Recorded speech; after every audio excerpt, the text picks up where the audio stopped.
Everyone wants to stand in the spotlight, but oftentimes the best characters are standing in the shadows.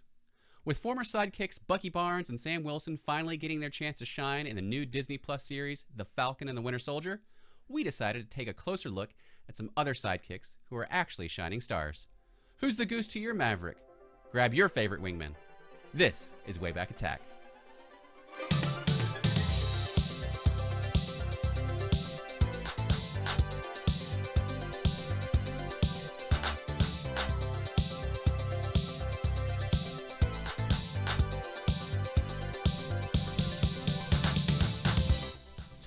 Welcome to Wayback Attack. My name is Brian Grantham, and sitting across from me, as always, is Preston Burt. Preston, are you ready to be my sidekick? Wait, I didn't get that memo. I thought we were on equal footing here. Well, little did you know in the fine print on the contract that you signed for this show. I should always read the fine print. Blast you. Okay. That in terms of services. So. Well, where do we go from here, boss? I don't know. You know what? A good sidekick always comes up with the best ideas. That's right. Yeah, that is true.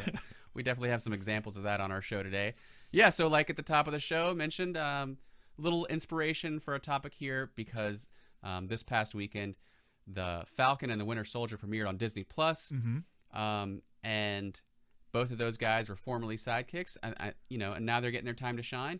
Thought it'd be a good time to look at some other side characters that maybe deserve a spotlight too. Yeah, it is interesting that so I'm not up to date on like comic books and stuff like that, so maybe there is a Winter Soldier and Falcon comic where they're together like that, but I think it is interesting that like these like side characters, I'm sure Marvel is planning something big in the future, but it's interesting how they're given their own show to become A-list superheroes. Yeah.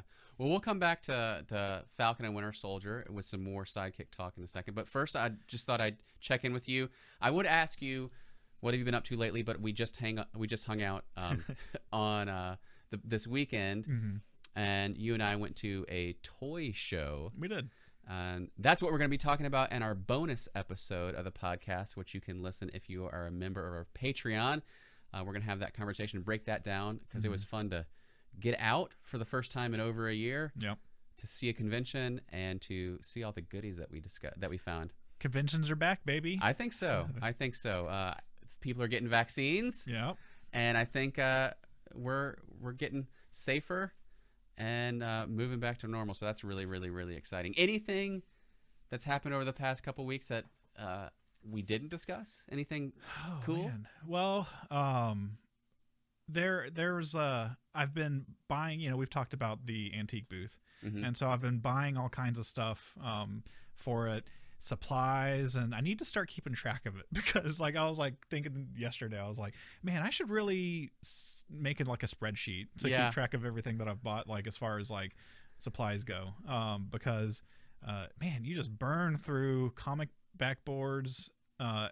Right. Sometimes I don't read everything. I'm real bad about it, and I used to be real bad about it on eBay. But like I will buy like the wrong size board for the wrong size.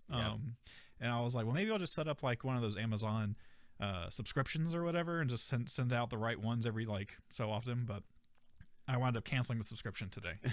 Smart. Yeah, you got to worry about those sunk costs, and I think you're just being a good businessman, Brian. Yeah. Oh man, I bought some Pogs, unopened. Wait, Pog I packs. just said you were being a good businessman, and then you followed it up with I just bought some Pogs. Oh yeah, dude. Like you have like trading cards up there, like boxes of them, and so I bought a box of unopened Pog packs. That's awesome. So, yeah. What are they?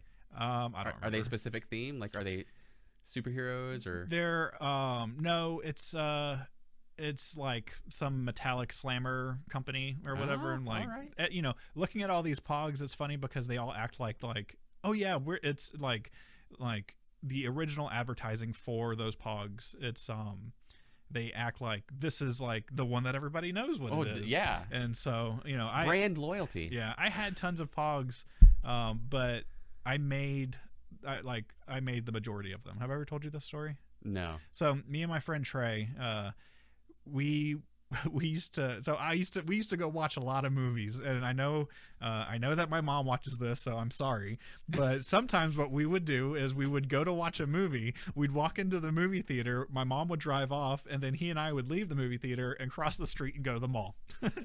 And so one of the times that we were at the mall, he bought this Pog maker, and I don't know how we were able to get it back to my house without like we bought it at being KB. discovered. Yeah, like it seemed, I don't know, that seems strange, but we just made tons and tons of Pogs. Like would take comic books and magazines and stuff like that, and it was basically just like it would have like the milk cap thing, and then it was like an adhesive, and it just like punched out and made your own thing. So yeah, kind of like they do button makers and stuff. Yeah, so it's kind of like that. Yeah, similar. It's funny you mentioned KB Toys, because I know eventually I saw Pogs at other retailers like Toys R Us and Walmart probably, but KB was the first place I remember seeing Pogs, and I'm like, what?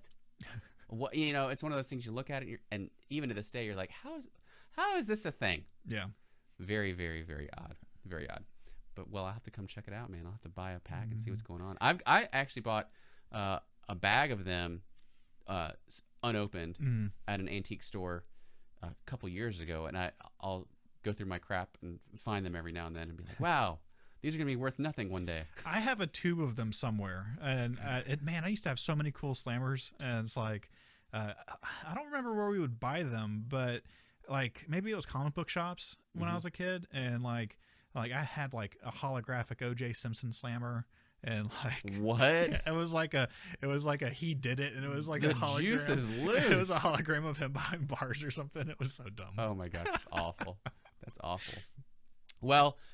Let's get a little back on track and head on into the main topic tonight. We're talking about sidekicks, and the inspiration again was the Falcon and the Winter Soldier. Have you watched any of the Falcon and the Winter Soldier? I have not. I have not seen it yet. Okay, I started watching it with my family tonight. Got about half an hour in before my wife says, you guys can watch this without me. And then the kids went off and did other things. So are they hour-long episodes? I think so. Oh, wow. Yeah. So I don't know that this will be one for the whole family, but I like it. It's got a lot of action so far. But I think there's a lot of backstory. And Captain America, the Captain America movies in the Marvel Cinematic Universe weren't my favorite. Yeah. So I don't know that the family has seen the Winter Soldier yet. So I think you kind of need that to have some establishing foundation for your enjoyment of the Falcon and the Winter Soldier. I think that's the best. Well, I don't know. Civil War is really good, but I think that's Captain America #2 is the I've best heard one. a lot of people say that that's their favorite. I was kind of indifferent to it. It was enjoyable, but nothing to write home about for me personally. But that's just because I was never a really big Captain America fan. I think Chris Evans did an amazing job bringing that character to life, and I can never probably think of a different Captain America. Right. But still, as far as like, if I'm going to choose like a weirdo X-Man over Captain America any day. Yeah, I also do not like Captain America. Like it's similar to Superman. Like I don't like either of those characters because they're too like goody two shoe for me. But when I was a kid, I loved that '90s Captain America movie. Did you ever see that? Oh yeah, I have it on VHS. Yeah. And man, do you know who directed that? No. Have I talked to you about the cyborg guy? I feel like I talked about this. What? I can't remember his name now, but man, if you're watching this, you should check out the guy that directed that and his other. Oh, he directed. He introduced Jean-Claude Van Damme to the world. And Cyborg wasn't Jean-Claude? Yeah. Yeah. And so it's the same director, but he did so good with that Captain America movie. They actually were going to have him do a Spider-Man movie. There was a Spider-Man movie also, but they wound up pulling him from that and having him do something else. But I can't remember his name. Are you looking it up? No. Oh, okay. That would be something handy to have when we're talking about it, but unfortunately we don't have that. Well, I don't know where Falcon and Winter Soldier is going to go. I will watch it. But I love the concept of these characters that were side characters getting their own show. And that's not every case. Like, I wasn't a huge fan of like Joey having his own show from Friends. I don't think that every person needs their own spinoff. I thought you were talking about Joey from Blossom, because he also had his own show. Did he? Yeah. Oh my gosh, we got to go down that rabbit hole sometime. But in the terms of comic books, I've always been fascinated with these characters that are just off to the side, and they finally get like their one shot. They finally get a story that's devoted to them. And if you're a fan of these comics at all, you know that eventually, I don't know where the cinematic universe is going, but in the comic books, eventually each one of those characters has become Captain America for a time. Yes. So I think it's cool. And similarly, Robin became Nightwing. So I love the idea of superheroes graduating and getting their time in the limelight. And that made me think about all these other great characters that aren't comic book characters that were really, really cool sidekicks and might deserve a little bit more of the spotlight. Okay. So before we go into our picks, I thought we'd play a little game. I've got a list here of what I consider to be members of the Sidekick Hall of Shame. Okay. So you actually added one to it that you'll have to explain to me. Okay. But the ones that immediately came to my head, there could be some arguments here. Some people may not agree with this list. But Sidekick Hall of Shame, Scrappy-Doo. Yes. Great Gazoo from the Flintstones. Yeah. Snarf from Thundercats. Orko from Masters of the Universe. And then you added one to fill out the list. Who is this one? Navi. It's the fairy helper from Legend of Zelda: Ocarina of Time. Is that like the Microsoft Clippy version? Kind of. She just keeps going, "Hey, listen," over and over and over, and it's so annoying. And like when you're playing the game, like anytime like something happens, Navi pops up and it's like, "Hey, do this thing, hey." So well, that does sound like an annoying sidekick for sure. So on the flip side, I thought of some cool, that's in air quotes for you can't see, some cool main characters who have sidekicks that I thought we might swap up their sidekick. Okay. So instead of Robin, which one of those might go well with Batman?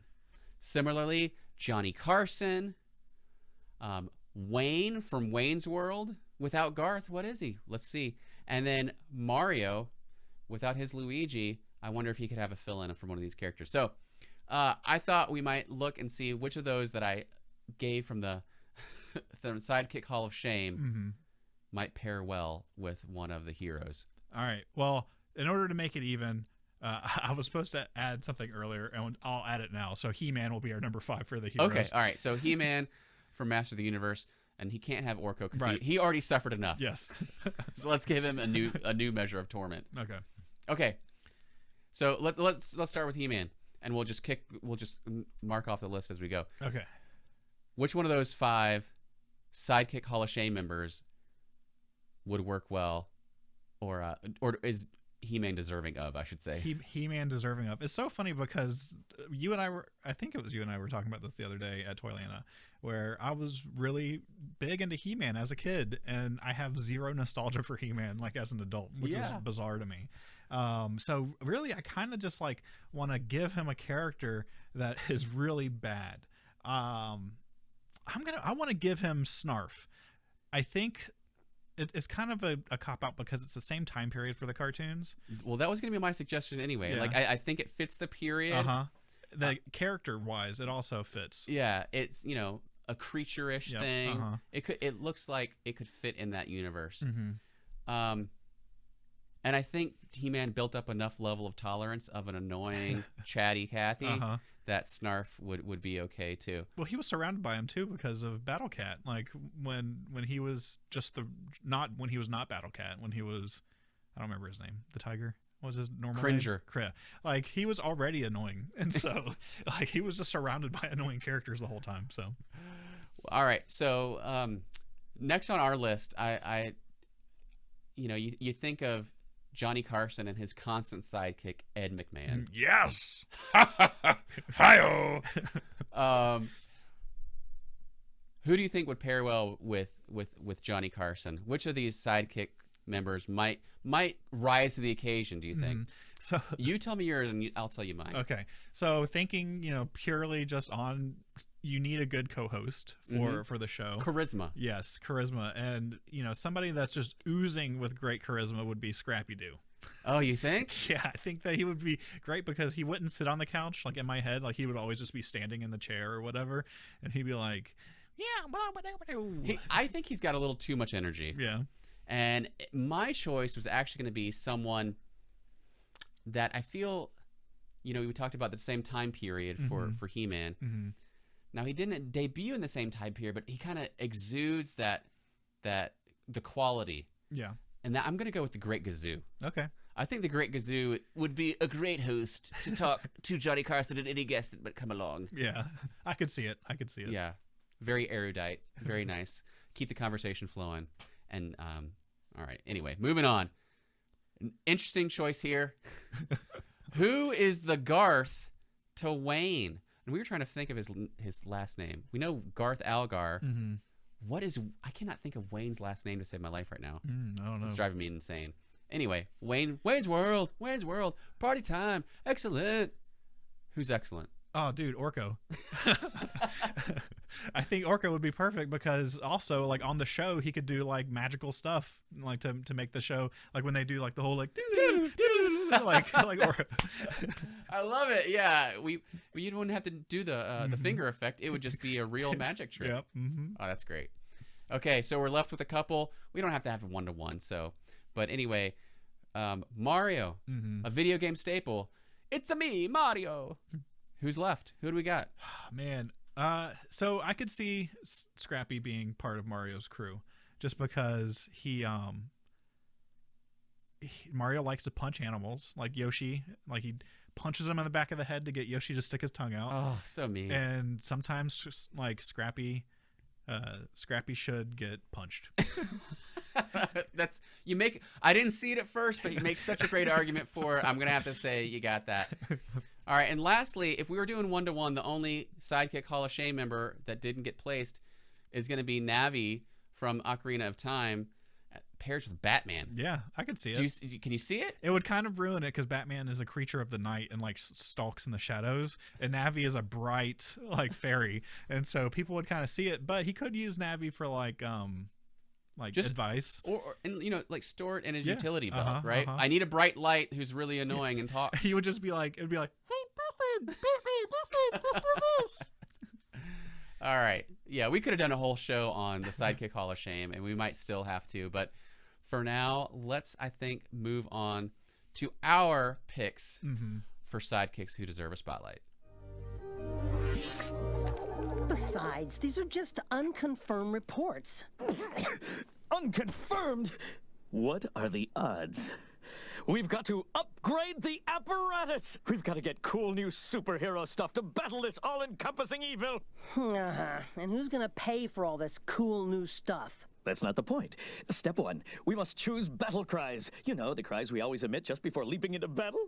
Oh, you mean like, not in the face, not in the face? Lacks force, chum. No, more like, spoon! I don't get it. Spoon! Look, I'm just a sidekick.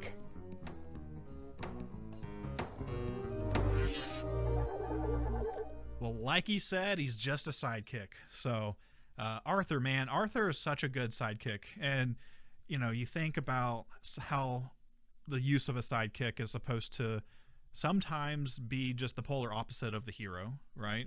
And to give a nice balance to the duo, the couple. And Arthur is that for the Tick, because the Tick is blindly heroic and incredibly dumb.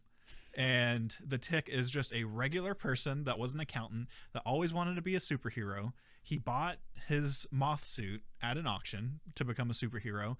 And then because of that, his the accounting office that he worked at put him on permanent administrative leave for his mental illness. And, he's the opposite of the Tick. The Tick is big and strong. Arthur is short and doughy. But he's the one that always comes up with the plan that is going to save the day.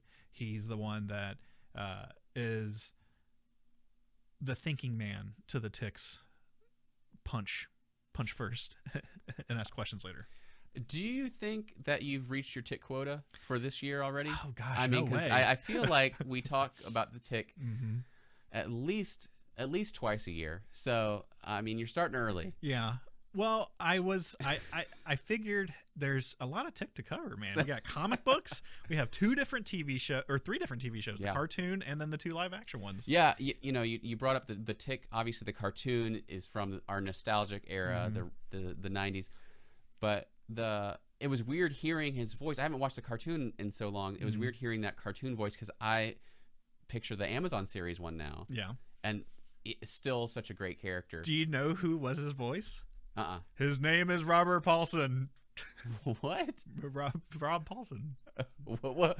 Oh, you threw me off. I was like, what are you doing a voice from? You're doing it from Fight Club. Yeah, okay, I got it now. Yeah. It's awesome because, Rob Paulson, it wasn't always Rob Paulson. He started doing Arthur after the first season. And so, but, that man's got some range. Yeah, totally. So, he's everywhere. Yep. As we go through these different shows, you keep seeing the same names over and over again, and he's one of those guys.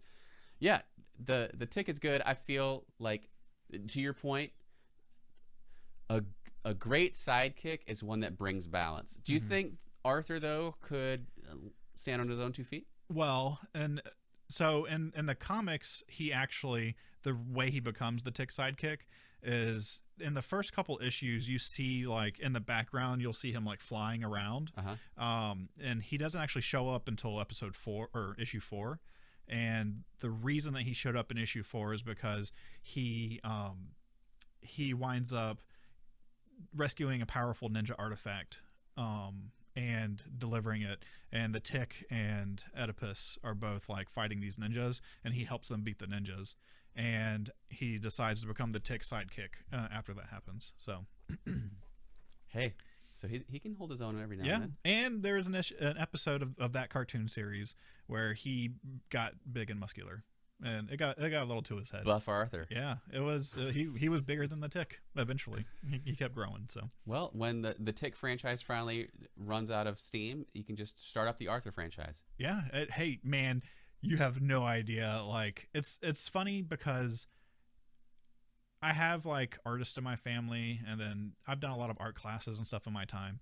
People love to like think about, what was the motive behind this and stuff like that. And sometimes there is no motive, right? Like when someone is creating something, they are working with the tools they have, and people will look too deep into it sometimes. And I don't remember where I was going with this. So when I was looking up like stuff about Arthur, man, people are just like going crazy about like it's mainly based off this last Amazon show, but like really doing deep dives into like Arthur's really the hero of the series, and like like going really reading deep into it. And I think that that what they are reading into it is kind of like a limited view of it, because they don't have the prior history of like the entire series, like comics and TV, like other shows. They're only basing it off of the most recent Amazon show. So good point. Well, I'll speak more on this later, but I think Arthur follows a trend that I've recognized within myself of the sidekicks that I like, because it may be a little bit of projection. Yes. So moving on to my pick, what's up next? Well, I guess we're going to find out. All right. So we couldn't find good clips of the character that I wanted to highlight from Saved by the Bell. So we just played the intro.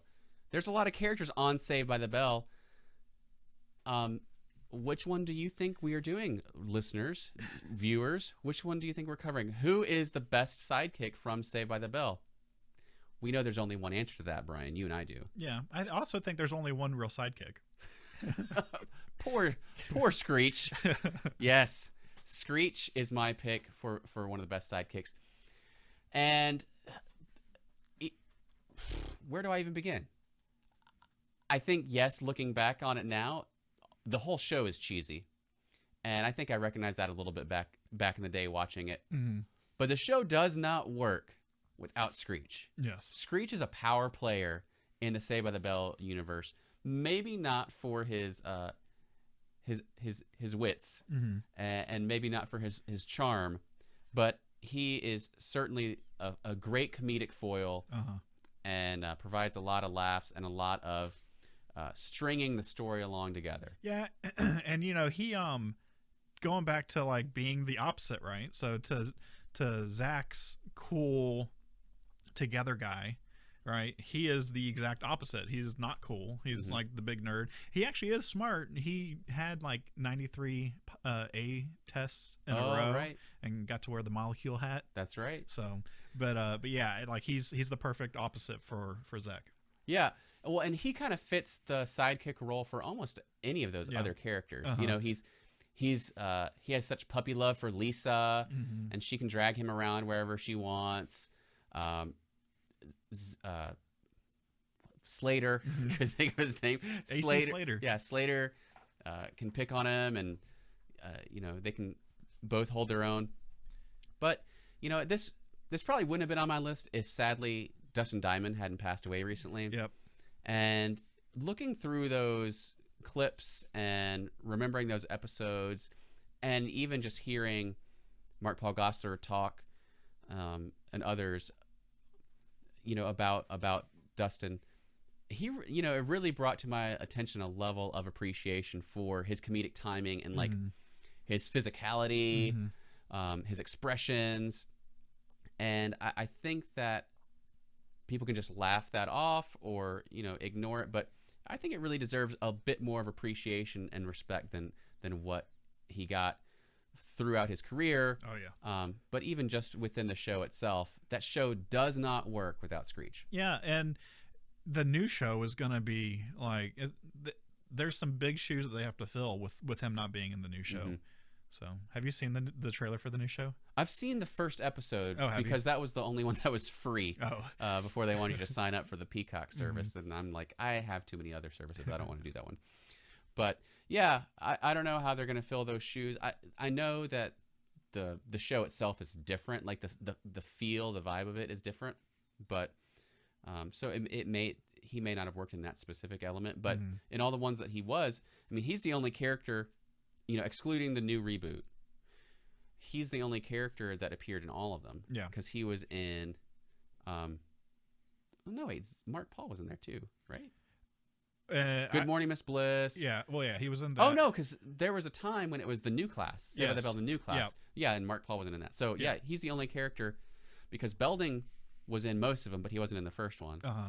But yeah, from Good Morning, Miss Bliss, Saved by the Bell, Saved by the Bell the college years, and Saved by the Bell the new class. Yep. Screech was the glue that held it all together. Yeah, and he was able because, man, I couldn't imagine like being on a show for that long. Like, I think it's cool. Like, my kids are really into this show called Henry Danger right now, and it's a Nickelodeon like superhero show, and it's the same thing. Like, the kid that is Henry Danger, when that show started, he was like a little kid, and now he's like an adult. And it's weird. Yeah. It's only over 5 years, but like he is like an adult. And so you got to see that with them. Yeah, and one thing that I didn't really realize until started doing research and around his death is that he was 3 years younger, I think, than the rest of the cast, but yet was portraying the same grade levels as them. And man, 3 years different when you're that little. Yeah, that's a huge. I mean, like, I remember being in junior high and looking up at high schoolers, thinking, right. "Oh my gosh, these are grown adult people," and here we are, little tiny boys and girls. And he experienced that, and I think that was some of the reason for some of the issues later on. Yeah. But again, kudos to him for being able to hold his own on that stage with those performers. Screech, man, he's one of the goats. Yeah, there's so many times that like he was like the main star on the screen too. Yeah, he wasn't just like a background character or anything like that. But. Yeah. All right. Pour one out for our boy Dustin Diamond. It's crazy, man. 44 years old, he died. Yep. So, but he was a classic style like geeky nerd, right? I think the next Sidekick that we do is a much more modern take on a nerd. All right, let's see it. Well, there we go. All right, so you can't scream at him, but after all he's done to you, you should still kind of stick it to him. How do you propose I do that? You stink palm. It's a stink palm. You take your hand, you stick it in your ass like this. You've been walking all day and you're also nervous, so no doubt you'll be sweaty as hell. You should see yourself right now. A grown man with his hand down his pants. Yeah, I probably look like my old man. There, now you shake hands with the guy. Hey, Mr. Svenning, how have you been? What's the point? You know how long it takes for that smell to come off? Scrub all you like, it'll stick around for at least 2 days. How does he explain it to his colleagues and family? They'll think he doesn't know how to wipe his ass properly. Meanwhile, you yourself are left with a hand that smells like shit. Small price to pay for the smiting of one's enemies. I think I'll pass. All right. What an incredible clip you've discovered. Brody Bruce. What a character. So one of the craziest things from doing some research on this, people think T.S. Eliot is the sidekick to Brody Bruce. The movie's about T.S. Eliot. It's about like his is that his last name? What, T.S. Eliot, the poet? That's why it The started author? sounding weird. His name's T.S. I think it's Eliot, right? I don't know. I am so far Oh, removed from no. being a Mallrats It aficionado. was T.S. Quint. Okay. T.S. Eliot? I was like, what are you talking about? But anyways, the movie's about T.S. and like him trying to get his girl back, and Brody is obviously his sidekick. So, cool fact: did you know what Brody Bruce's name is from? No idea, man. Okay, well, Kevin Smith named him after Jaws. Oh, So okay. yeah, Brody. He's named after the main character in Jaws, right? And then the Jaws robot was Bruce. named Bruce. Yeah. And so Oh, that's funny. Mhm. No, I had no idea about that. You know, if you told me you were going to pick a sidekick from the Kevin Smith Askew universe, Mhm. or View Askew, is that what it is? Yep, VSQ. I would not have thought about Brody. Yeah. I would have immediately gone to Jay and or Silent Bob. Mhm. Who's the sidekick in that one? Silent Bob is the sidekick, Yeah, right? uh-huh. Okay, so Silent Bob. So how is he the sidekick in this? So again, perfect opposites from TS. TS is very reserved and like polite and trying to get his life back together, whereas Brody is very brash and like forward and out there and just living life to its fullest, and things just kind of fall into place for him, right? So you know, he also gives sage advice to TS throughout the movie, like, so he's helping him grow as a character. So Brian, we talked about getting these characters into the spotlight. Mm-hmm. I thought, I was thinking about this. You know, they're doing reboots now. They're doing the reboot of Saved by the Bell. We were just talking about that. All right, you're in charge of rebooting this whole universe by making a Brody movie. What's Brody up to these days? What's he doing right now, 20 years later? Well, Kevin Smith answered that. Oh, I don't. What is it? You didn't see the Jay and Silent Bob reboot? No. Oh, well, he so in the universe, he eventually well, at the end of Mallrats, he went on to become he took over the Tonight Show. But like, because they had like the whole like where are they now type of thing. But in that universe, he winds up having like a comic book shop and being famous for it's tough because sometimes I get him mixed up because he played what's his name? Jason Lee. Jason Lee played two different characters, and so one of them was a comic book inker, and then the other one is Brody. So, but anyways, he winds up having I think it's the Secret Stash is what it's called. Okay. And it's a comic book shop, and so he is in the reboot movie also as the comic book owner. But I feel like I don't remember exactly what the details were around it. So Kevin Smith answered that for me. I don't need Look to. at that. Yeah, go to the source directly. Did you watch that movie recently? Does it still hold up? I've watched it a couple years ago. Yeah, it still holds up. It's a good movie. And, man, I was gonna put the clip of him talking to Stan Lee because it's so crazy. Like, Stan Lee looks old in it, but he's like, I guess we've seen so much of old Stan Lee that like seeing that version of Stanley where he had like a lot of hair and stuff like that is just really like off-putting. It's bizarre. Who is this imposter? It does. It looks like someone like pretending to be Stanley. So, all right. So Brian just gave us another great example of a sidekick.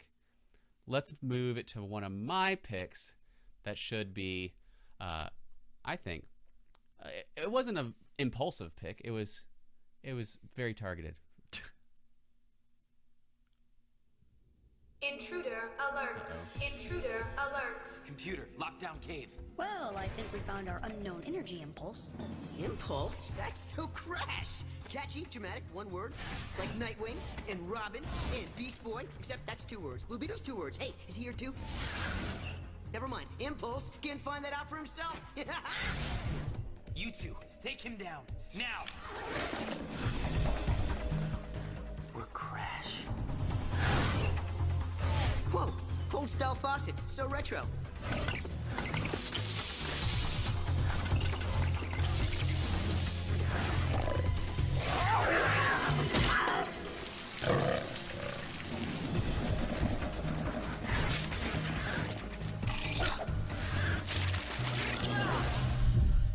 Limbo time!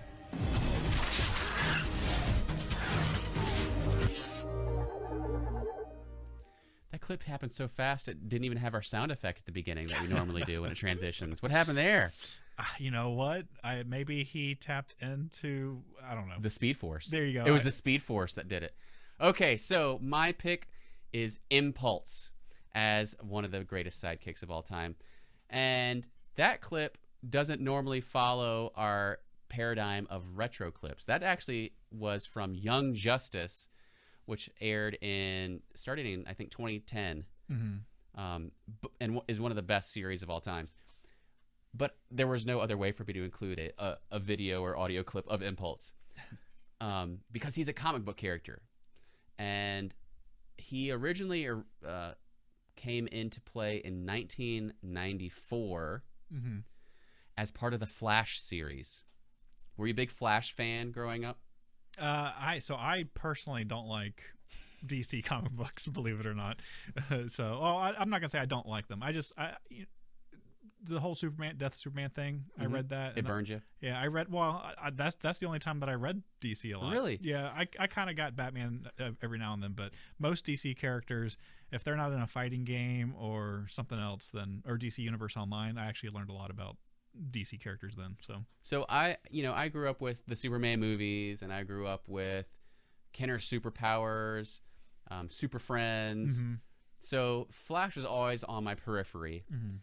But I loved him. Flash was like the DC version, I think, of Iceman, wherein a great utility player, great team player that provides a bit of comic relief. Yeah. Now the series, I'll get to Impulse in a second, but the series of Flash that I grew up reading was written by Mark Waid and was actually the third Flash. So first Flash was Golden Age, Jay Garrick, and he was the guy with the little hat, flat brimmed, with the wings. And then there was Barry Allen Flash. I know him. He was a Silver Age Flash, and probably the most famous. And he was the one that they made the '90s live action series about. Did you watch that at all? Yeah, dude, I love that. Like, I think I was introduced to that at Six Flags because they just had it going, and I love that show though. Yeah, like, it was so good. We'll have to talk about that soon. So there was the Barry Allen Flash, and then his sidekick, he had a sidekick called Kid Flash. Now Kid Flash eventually was in the Teen Titans, but then had the rare occurrence in comic books, and this has happened since, but it's one of the few instances where comic books acknowledge an aging process and allow a character to become an adult. Yeah. So Kid Flash actually grew up to become regular Flash. Wally West was the main protagonist in the Flash series that I was reading. And we've seen that since then. We've seen, Robin become Nightwing and so on and so forth. But it's pretty rare. It's one of the reasons I liked the rare occurrence in Marvel where like Cannonball from New Mutants finally graduated the X-Men team. Like you just it's kind of like The Simpsons, where you just keep them the same age, the same note all the time. Right. And so that was the appeal of Flash here. And the Flash, him being formerly Kid Flash himself, in issue 92, well, issue 91, there was a cameo. And in issue 92, debuted a brand new speedster named Impulse. And Impulse is the speedster from the future. And now he's pretty interesting because Impulse suffers from hyper-accelerated metabolism. Now, Impulse's real name is Bart Allen, or Bartholomew Allen. Is he related to Barry Allen? Yeah, it's related. Yeah. Oh, okay. And so he was aging at a faster rate than any other human being, causing him to appear the age of 12 when he was chronologically only 2 years old. Now, to prevent him from developing mental health problems, he was raised in virtual reality in the future. Well, I mean, his time frame was the future. But it let him have a simulated world, keep pace with his age. But eventually, his grandmother, Iris Allen, took him back in time to the present, where the Flash, Wally West, was able to help him out and harness his powers before he broke off into his own book, Impulse, and where he was mentored by former speedster Max Mercury. Anyway, it's a great story. And Brian, if you are not familiar with the Flash, I am gifting you the very first appearance of Impulse in Flash 92. Nice. I'm gonna have to get this graded. It's a 7 at best. But anyway, yeah. So, like I said, came out in 1994, and I was 14 at the time. And you know, so many books were things were getting dark and hardcore, and Impulse was just like light and funny and dealt with teenage angst, and it just was the art style really appealed to me. And I think that, you know, he always has good quips and stuff, but Impulse for me was one of the best sidekicks because he fills that role of comic relief in a way, but also some good skills too. Does he have good villains? Because I feel like the Flash has like some of the most like bizarre villains. No, he still has some of the most bizarre villains of all time. I'm also using this as an opportunity. I only own one piece of original comic book art, and I got this on the cheap back in the day. This is my one piece. It's from Impulse number 52, which I don't think I actually collected back in the day because it was a later time frame. But this is a full page from 52, and there's a little close-up action of him doing his little speed phase thing. But I loved the original artist on the series of Humberto Ramos. His art style was gorgeous, and then the next artist kept up with it really well, and that's whose piece I own right there. Unfortunately, this guy is a total douche nozzle now, and it's tainted it forever. I won't even mention his name, but he is a major like douche bro on the internet. He created Cyberfrog back in the day.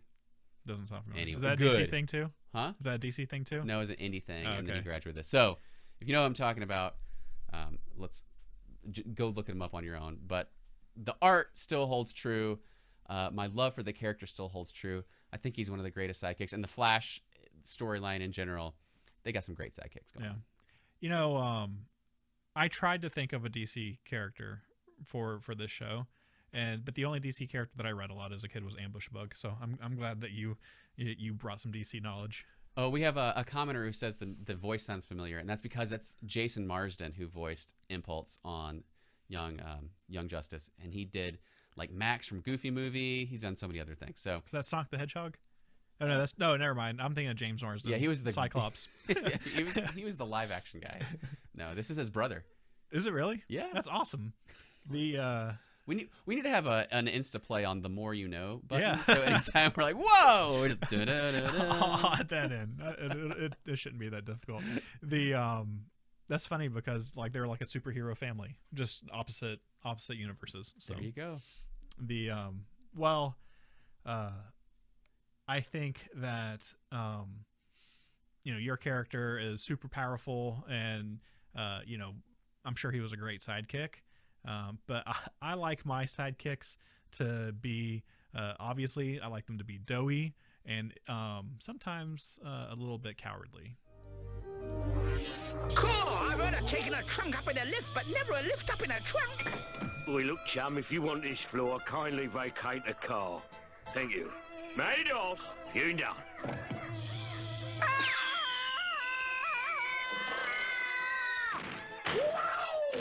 Cool! Phew. Lucky the ground broke my fall. I could have been hurt. That's not the ground. That's my hand. Cool! Eck! Weck! An orangutan! They don't eat assistant secret agents, do they?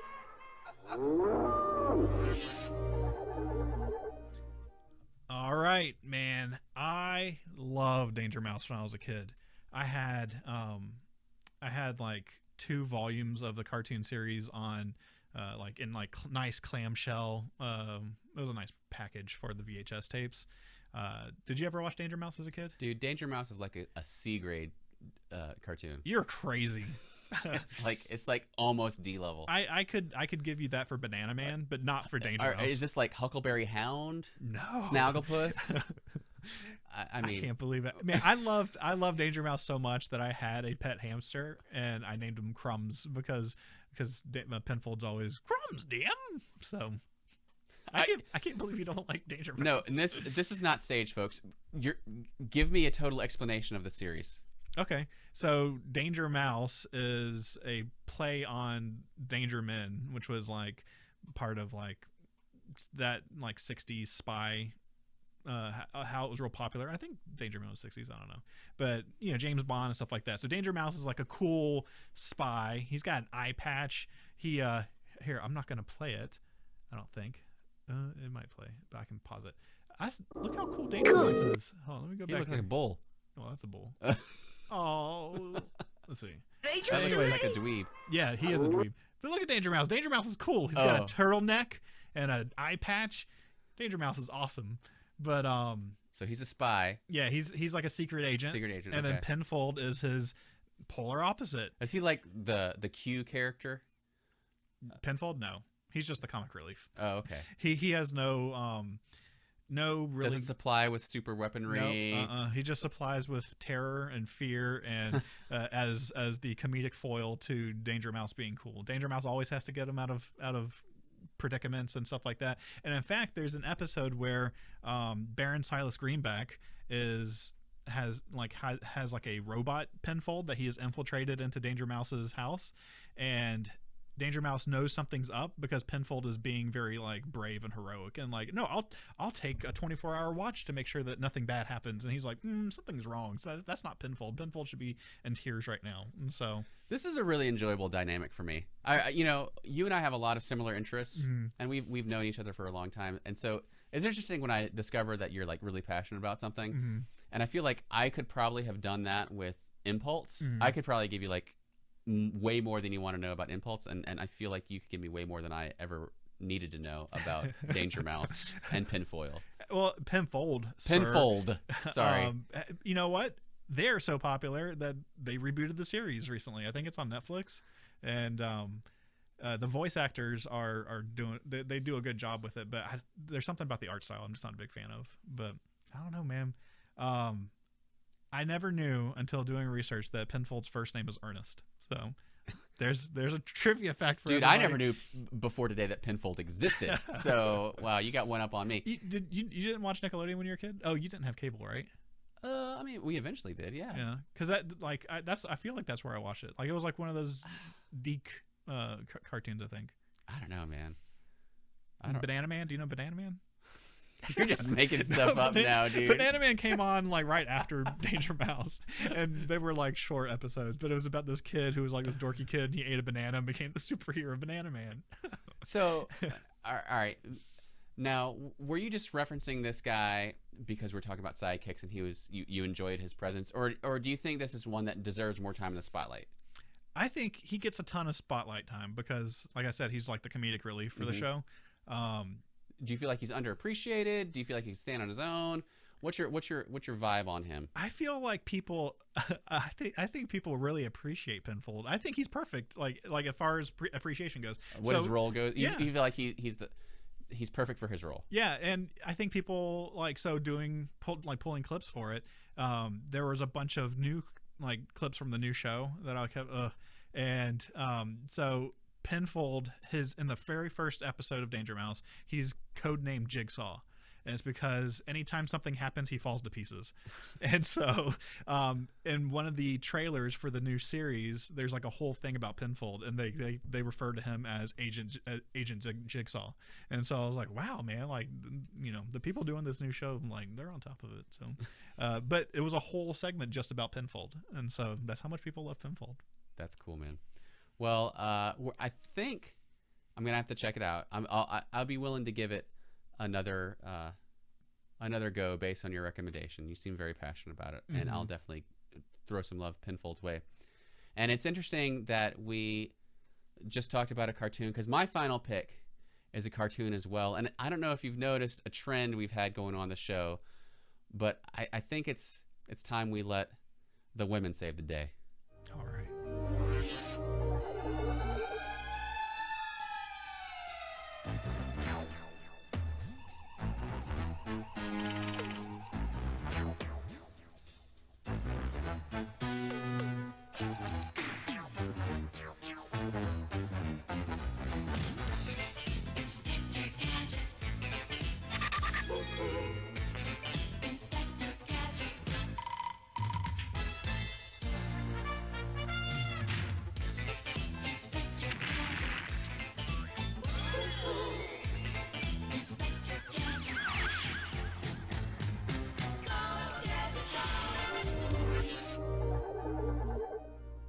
All right, that obviously was the intro to Inspector Gadget. We had to let the clip play a while until we got to the marquee character that I'm going to talk about. I was debating whether I should talk about one or the other, but I realized, look, all the people we've been talking about before have been male characters, male-driven characters. You know, like it is in the real world, most of the time it's the women that are picking up the pieces and really driving home. And that's the way it was in Inspector Gadget with Penny. She was a sidekick, but she wasn't the sidekick. She was the real hero all along. Yeah. In fact, she even had her own sidekick, Brain. Yeah, Brain was great. I considered talking about Brain. I was like, look, Penny was the real brains here. She was 10 years old and she was solving crimes, putting away bad guys, and took no credit for it. Yeah, she saved her uncle on multiple occasions. She was really the true hero. Yeah, she was legit. And it was one of those weird things where you don't really think about this stuff as a kid, but you wonder, like, what's her story? Yeah. I mean, so Gadget's supposedly her uncle. She's 10 years old. She's got a dog that is anthropomorphic. And he's great at disguises. Yeah, well, like you do. And there's no mention of her parents at all. Do you think she's an orphan? Do you think she's adopted? Do you think he's just some creepy guy that kidnapped her? Well, so here's the thing.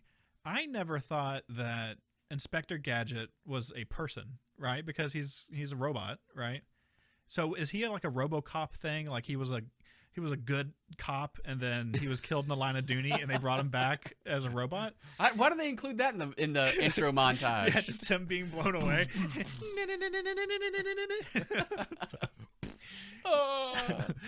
But yeah, I mean, like I never thought about it as a kid. But if he is just a robot that works for the police, like, it is weird that she calls him Uncle Gadget. Yeah, very odd. So a little background on the show.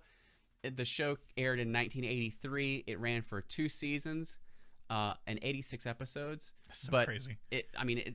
Even though they had those 86 episodes, it aired pretty hard for like 3 solid years until like 86. And then it was in syndication for forever. And then they had the Matthew Broderick movie, which was not great. And they've had some reboots since. Well, they also had the sequel to the Matthew Broderick movie where the guy from Third Rock from the Sun, French Stewart. Yeah, French Stewart played him. Yeah. And in those movies, Penny was like older and had less of a role. Yeah, they really made it about Inspector Gadget there. They didn't give her fair shake in those reboots. But I came to learn that the voice of Penny was from Cree Summer, and that doesn't the name doesn't ring a bell, but the voice does. And that's the person who does the voice of Elmira on Tiny Toon Adventures. Okay. And if you look at her list of credits, it's like really exhaustive. Has been working constantly since her very first role in 1983. Done tons of stuff. And interestingly, was only cast. I don't say only cast, but had a little bit of nepotism in the casting because her dad was an actor, and he's been in a bunch of stuff too. But he was originally cast as the voice of Dr. Claw. His name is Don Franks. Now, he originally voiced Dr. Claw, but then I don't know how long before they realized, but they brought in Frank Welker to do the voice of Dr. Claw, the one that you recognize. And so this guy, Don Franks, he stuck around for a while and did like henchman characters and other stuff. And I think there's at least one episode where they didn't replace his voice with Frank Welker for Dr. Claw. But his daughter got the job of Penny. So it was a family affair. Do you know any Pennies? I know Penny Marshall of Laverne and Shirley fame. I feel like during that time period, there's a lot of characters named Penny. Like, do you remember? So I watched this show on Nickelodeon a lot. Do you remember Penny, the claymation girl with the pennies for eyeballs? Oh yeah. Like, and I mean, obviously her thing is that she had pennies for eyeballs. That was like one of those little in between things in commercials, right? Yeah, it would be like the stinger to going to commercial or something like that. Yeah. And usually it was like Inside Out Boy during that time. Like, it was like usually something healthy. Like, it was probably Nickelodeon being like, oh, don't get rid of the cartoon things. Here's like a good thing for kids, you know? Yeah. So, but I would feel like I would know some Pennies, or at least something like that by now. But I've never met a Penny in my life. Yeah, I can't say that I have either. I think it's an older name that's falling out of favor. But, you know, I was always impressed with her. Truth be told, I was kind of jealous of her gadgetry.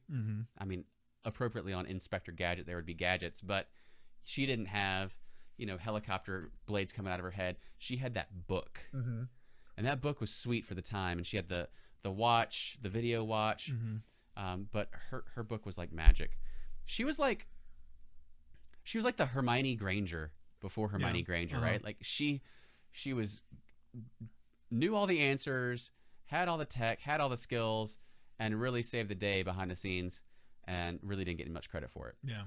I can't believe 2 seasons and 86 you said? Yeah, 86 episodes. That's crazy. Yeah. It feels like it was 150. I mean, but like, it's just so, like, it boggles my mind because today it's like a season is 10 episodes or something, you know? Oh, that's true. And yeah. so, because like, yeah, I don't know. Like, that's just wild. Well, and think about how long it took to animate. I mean, you know, they were doing these for who knows how long, but yeah, and it was all hand animation at the time. Like, I got, well, I'll talk about some animation stuff in the paid patron show, but yeah, man, what a great character. What a great show. Yeah. Well, that's the end of our list of sidekicks. Thinking back about the ones we have, yours or mine. Yeah. Which one of these do you think could stand alone? Like, which, the most? I know a lot of them can stand alone, can stand on their own 2 feet. Which of these sidekicks deserves their time in the spotlight, maybe with their own show or their own comic book series or just more recognition? Which one do you think rises above? So I think I would say 2, right? And I'll pick one of yours and one of mine. I think Brody Bruce could totally do like there could have been a great show or movie with him. Maybe if the Clerks animated series had done better, maybe they would have also done like a Brody show or something like that. But from yours, I would say I'm gonna not count Bart Allen because he had his own thing, but you know, Penny is a perfect fit for that because she has a sidekick also, and so she would be perfect. And like, she's smart, and I think I think that they could do a show for that. How great would it be? I could almost see like Adult Swim doing like a live action short film or something, catching up with Penny now. And like her uncle has been blown to bits and she's still fighting crime, you know, behind a computer screen. But she's got some sort, like they explain a way that she talks to her dog by like with magic mushrooms or something. And there's just like a stuffed brain somewhere. Like she's like on the 10th dog at this point in her life. What's that brain? That's right. Uncle Gadget is just like a coat rack in the back because he's just been decommissioned. She's got her own bat cave with like him in a glass case somewhere. Anyway, yeah, that's fun. Well, from yours, I also agree that I think Brody, I would like to see what he's up to currently. Let's catch up with him in his comic book store. Was a great character. He was funny for sure. There were too many to pick from. This show could have been double the length, and we still wouldn't run out of material. So if you have a favorite sidekick that you think deserves more time in the spotlight, why don't you shoot us a message over on social media? You can find the show at Wayback Attack, Wayback_Attack. And you can find me. I'm at Squared Stiff on Twitter. We always love to hear from you via email.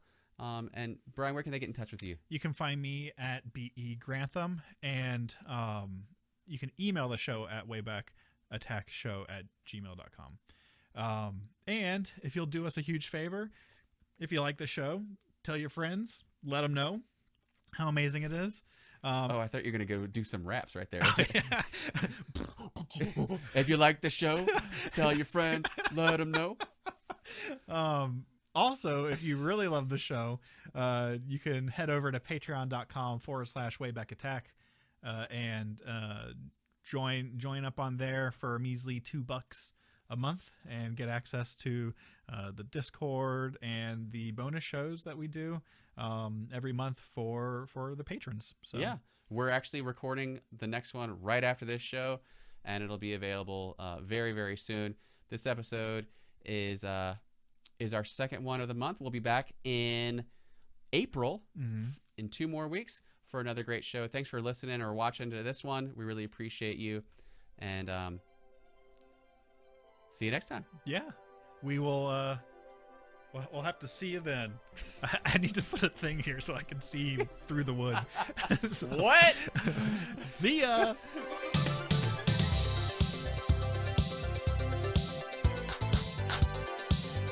See you through the wood? No, see, that's... What are you talking about?